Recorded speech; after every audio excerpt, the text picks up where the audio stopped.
Hello সবাইকে, আজকে নিয়ে চলে এসেছি আবার আরেকটা পিঠের রেসিপি, তাও আবার মুগ ডাল দিয়ে। তো সবার আগে মুগ ডালটা একটু লাল লাল করে ভালো করে ভেজে নেব।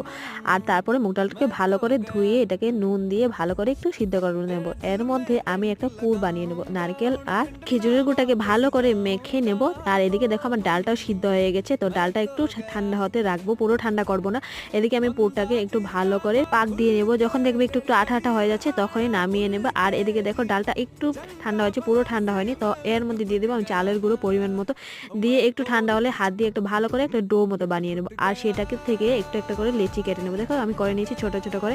আর লেচিটাকে একটা বাটির মতো করে সেই পুরটা ভিতরে দিয়ে ইচ্ছে মতো শেপ দিয়ে নিলে তৈরি আমাদের আজকের মুগ ডালের পুলি। দেখো আমার পুলি সবগুলো পুলি বানানো হয়ে গেছে। এখন জাস্ট সাদা তেলটা গরম করে নিয়েছি আর সবগুলো এক এক করে লাল লাল লাল করে ভেজে নিয়েছি। আর এটার কিন্তু সেকেন্ড পার্টও আছে, দেখার জন্য অবশ্যই চ্যানেলটাকে সাবস্ক্রাইব করে। 1 মিনিটের ভিডিওতে এত কিছু বলা সম্ভব নয়। তো আজকের মতো টাটা, দেখা হচ্ছে নেক্সট ভিডিওতে।